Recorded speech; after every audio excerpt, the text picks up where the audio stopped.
So we decided on the Honda Vision. What do you think thus far? Not bad. I mean, it's kind of like riding a bike. Woo. Here we go. Traffic time. You actually put a lime between it, so that's gonna put a little lime juice in there. Wind and rain splatting you in the face. You gotta have your wits about you. I'm still alive. Haven't killed myself. It's crazy. It really does give you like a Times Square vibe. It'd be like a little dog meeting ground, hitting up all the popular spots that I've shown in my videos. I did do a live stream here once, so the tour continues. Hello everyone, Adam here. As you guys may know from my recent live stream, I have my friend Walt here, down from the United States. Today I'm gonna try something called the Gamer Abroad Tours. But the first thing we're gonna do is we're gonna get him a motorbike and teach him how to use that. And then we're gonna travel around to some of the spots that I've shown on my YouTube videos. So hopefully you guys will enjoy this video and come along for the journey. Now we're about to travel down to Vung Tau, so he needs to rent a bike. And when I first got to Ho Chi Minh City, I saw online a place called Saigon Dragon Bikes, and that's where I rented a bike for about a year and a half. So this guy's got really good, dependable bikes. So we're gonna show you the process and how to rent a bike. This is Saigon Dragon Bikes. It's a small him off Batam. And I'll drop the information for Saigon Dragon Bikes down in the description below. So we hopped on the back of a bike real quick and we took a trip down to his garage. We're gonna check out his bikes. It's very close to where he lived. Now, if you guys are ever in Saigon for a long period of time, it's good to have your own bike. You wanna make sure you're comfortable on riding your bike though. A lot of people say take a grab bike because driving here in Saigon traffic is scary, etc., etc., etc., but none of that stuff's true. It's very easy to ride a motorbike. You get used to the traffic very quickly. So I highly encourage you guys. You guys are gonna be here for any length of stay. Just rent a bike. And if you want dependable bikes and good service, somebody that's not gonna come in behind you and steal the bike with their own second set of keys after you rent it from them, then hold your passport hostage, which does happen here. This is how you wanna do it. So you wanted to get an automatic scooter? Yeah. See, that's a very good question too we should address. If you're not familiar with riding motorbikes, always go with an automatic. It's less things to worry about as you learn to drive a motorbike. Worry about learning how to use the manual transmission after you've already learned how to handle a normal automatic bike. Oh, did I not lock it? I guess we're gonna handle the transaction right now. We'll be right back. So we decided on the Honda Vision, which is actually a really dependable bike. If you're gonna go a long distance on a bike, maybe you're gonna leave Ho Chi Minh City, you definitely wanna go with the Hondas. They're a little bit more reliable. My girlfriend doesn't like the Yamaha Novas. I personally like them a lot because I think they're very stylish, but she is right, they are old and they are a little bit more prone to break down. But don't worry, if you want a little bit more stylish of a bike and you get a Nova and you're just around Ho Chi Minh City, Patrick does his service. If you break down, you need repairs and oil change, just pay it out of your own wallet and Patrick will refund you the money. He's really good about that. Now my girlfriend is gonna drive the bike because Walt hasn't driven a motorbike in quite a while. And we're gonna go to my quiet streets of Nha Be, where he's gonna refamiliarize himself with riding a scooter. All right guys, so now we got Walter out here on the motorbike. He's zipping around, getting used to the acceleration, getting used to the braking power. What do you think thus far? Not bad. I mean, it's kind of like riding a bike. Yeah, it kind of is. A little wobbly at first, but you get your momentum going and it straightens out. The oddest part about the first ride down the street was the foot placement. Yeah. Getting used to tucking my feet together. Yeah. That was a little weird. Well, you got one of those bikes too, which is better for traveling to have that extra room because you can actually put a bag there and use your feet to hold it. I don't have that, so that gives you a little bit of an advantage when it comes to traveling. So Walter's done a few laps. He's feeling pretty good. He's doing a damn good job riding this bike. So now we're gonna take him into District 7 and we're gonna show him some Nuc Mia. So that'll be another way that he can learn how to drive the bike in traffic. So let's go.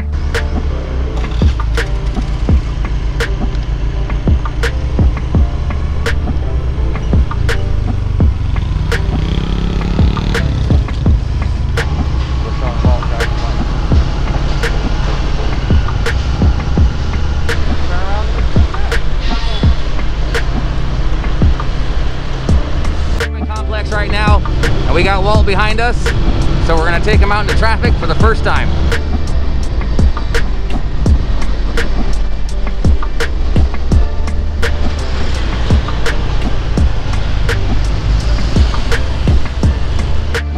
Woo. Here we go. Traffic time. So at these roundabouts right here, it's actually against Vietnamese law to turn right on them. It's not posted.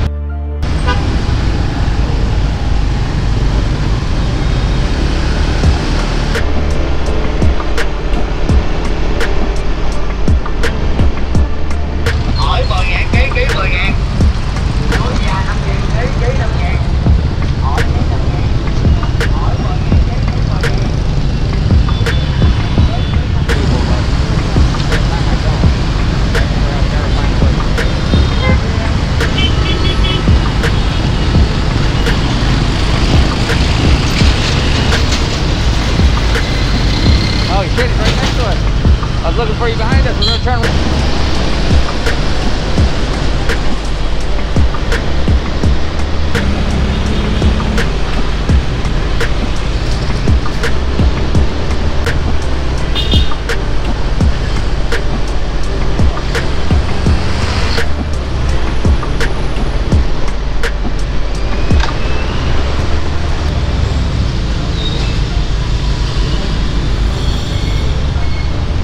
Drive around. Want a place that had new, nice bikes. That place. Now we look for a new Mia. Yeah, somewhere in here. Look like they have. But today, I've seen this so much. It's now the same thing. Going right now has been difficult because it's. Yeah, you gotta get used to the accelerating.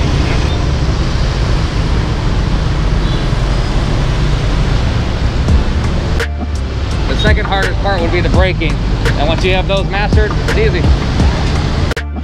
So part of our driving around today to teach Walt how to handle the bike, we stopped off to get what's called Nuke Mia, which means sugar water, and it's freshly squeezed out of the cane, and it falls down into a little liquid trap down there while he'll extract the juices. If you saw right there, he actually put a lime between it, so that's gonna put a little lime juice in there. We're gonna stop here and enjoy a refreshing beverage before we drive back to my apartment. Hopefully Walt will be well acclimated on how to handle the motorbike. It started to rain a little bit, so we sat here and enjoyed our Nuke Mia in the rain. And now we're about to head back out now that the rain's starting to calm down a little bit. So we're not gonna show you the ride back because I don't wanna get the microphone and my GoPro wet. So we got rained out on our previous try to teach Walter how to use the motorbike. So now it's nighttime. There's a little bit of a lightning storm, but we're gonna go out again. We're gonna show him a night on the town, and hopefully that is good enough for him to learn how to use the motorbike properly to begin our travels tomorrow. Hello. So this is what we just drove through on Walter's first night driving a motorbike around. So it's raining just a little bit. So far, how do you think it's going? It's intense, man. It's intense. One of the hardest parts. I mean, it's easy to kind of keep up with traffic, kind of once you get the hang of it. But wind and rain splatting you in the face, you gotta have your wits about you. But it's going. It's going. We just got to this Cum Tam. I'm gonna show them the famous Cum Tam in one of my Cum Tam videos. You guys want to check that one out? Listen to that thunder. I'll post that in a little link above to the right. There's my girlfriend over there waiting for us. So we're kind of doing a bit of a night on the town, showing them how to drive a motorbike. Hi. Hello. Hello.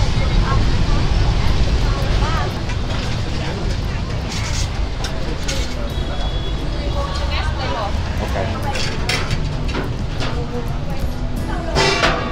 So we just commandeered the rear table here. People left their plates, that's okay. So what do you think about Walter's driving experience so far? Yes.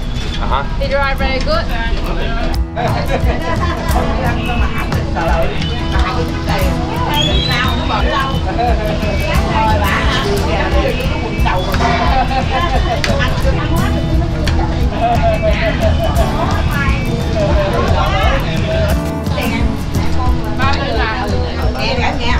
What do you think about the little stools? Are you comfortable?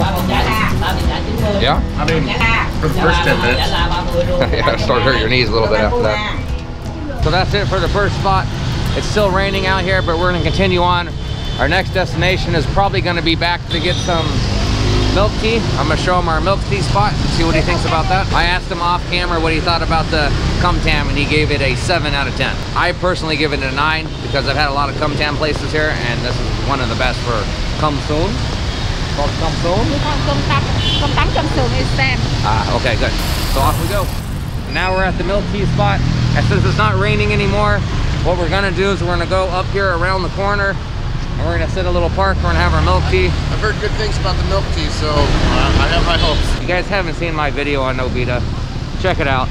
These butt heads at Meichai moved in right next to this little tiny family-owned business. Big old corporate comes in and takes over.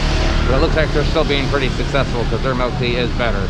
For now, we're just gonna wait for our milk tea, continue on our trek so we can teach Walt how to use this motorbike, run him through the ropes, and get ready to travel tomorrow. So now, after giving him a fantastic loop around the city, he saw the nice view coming in from the marina. Now we're on the world famous Nguyen Hue walking street. So what do you think thus far? Well, the biking is definitely getting easier. I'm still alive. Haven't killed myself. The milk tea was fantastic, by the way. I gotta throw that in there. I'm still enjoying it. But to be here, we're actually standing kind of in the center. We're just surrounded by the Capitol, Uncle Ho's here, all of these 5-star hotels. It's crazy. It really does give you like a Times Square vibe. This is where the music's playing. Right.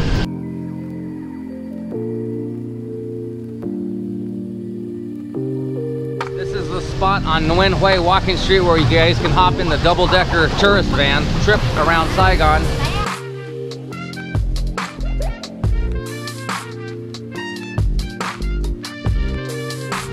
I think Nguyễn Huệ Walking Street is very nice and on way so crowded. In Nguyễn Huệ Walking Street, I saw many foreigners. That's too nice.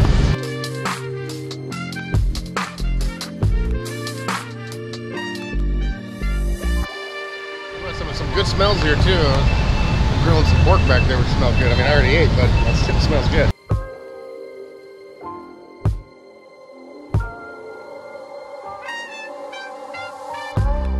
And this little concert venue here. They're always having some sort of event here on Nguyen Hue. A lot of people will bring their dogs out here too, so it'll be like a little dog meeting ground.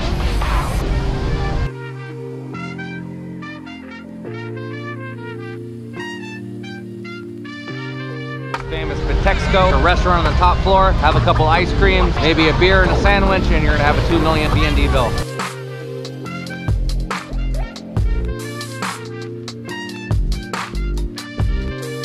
This building right here is an old apartment complex. It's been there for like 40 years, but they turned it all into different restaurants.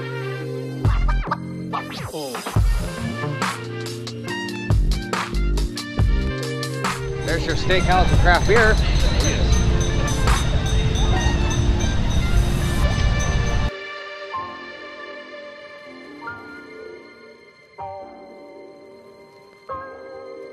After spending about 45 minutes on Nguyen Hue Walking Street, we decided to find our bikes and move on to the next location, which was the secret spot, which you guys may remember from one of my previous videos. Right now, because we're hitting up all the popular spots that I've shown in my videos.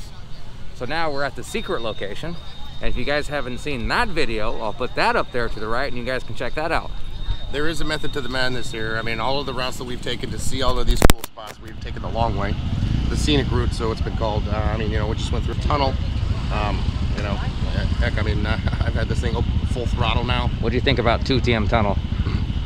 I didn't have my mask on, so it was very smelly, a lot of exhaust, a lot of dirt. But I mean, but it was pretty cool. I mean, you know, it's one of the things growing up in America that you always did is when you go through a tunnel, you try and hold your breath. Yeah, it kind of transplants to here too. I don't know, I guess it was like right here or something? I don't know, because we came back and we turned around and we came right back down this street. I so mean, essentially we went under this. I mean, you really couldn't tell. I mean, it was well lit under there. So at some point, always on what I've just now coined the term, Gamer Abroad Tours, we got to stop off for a cool beverage, and what a better place to do so than right here on the river, facing beautiful downtown Saigon. So success. We have ourselves 2 tigers, a warrior, and some beef and pork balls. We're gonna sit and enjoy this, and then off to the next destination. So Gamer Abroad Tours continues. We went over Khao Tu Tiem Hai, the bridge I just featured, and I'll put that video up there on the right. And from watching Walt drive his bike, he is driving faster, he is driving steadier, his balance seems to improve. His U-turn certainly improved as he turned into oncoming traffic on the way here. Yes, it certainly did. That was quite the sharp U-turn into oncoming traffic. So how's the motorbike feel so far? You know, it's more and more comfortable. It hasn't been raining, so I don't have to fight the drops in my eyes. I mean, traffic's lightening up. It's getting a little later, so obviously it's getting easier, which just helps me get more accustomed to it. Like I said, I've had that thing full throttle now, going over the river, under the river, all of the above. So we're well on our way. Yep, as I said, I can see a remarkable improvement. And now we're at Saigon Hot Wings, where I've done one live stream. Unfortunately, I've not actually featured a video here yet, but I will in the future once John gets this place ready. I mean, it's ready now. It looks nice inside, but I did do a live stream here once, so the tour continues, and I'll see you guys back in a bit. So that was Saigon Hot Wings. We just concluded Gamer Abroad Tours. Unfortunately, it was only the medium package because of the rain. It wasn't the elite package. We didn't go to some spots like, for example, Khao An Sao, which I've shown in my previous videos. But I think Walt learned how to ride the motorbike pretty good and saw some of the spots in my videos. Yeah, absolutely. I think it was an eventful night. It was really good to get out and see the town and really experience it as a local would. Really, you know, getting out there, getting on the bike, getting in the middle of the mix, getting some of that good food, some of the good drinks, seeing the spots that the locals like to hit. Yeah, no, it was eventful. It definitely helps not having to take a grab taxi everywhere. Oh, absolutely. The independence of being mobile on your own is It's liberating. liberating. Exactly. Good choice of words there. You guys are awesome, and I hope you guys stay that way.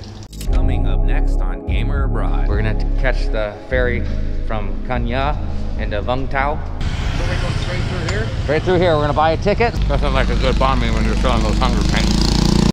So after about an hour driving from the last ferry, we're now at the next ferry, and this one will take us to Vung Tau.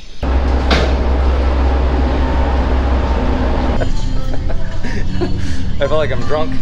Walt said it earlier off camera though, but this is what living is.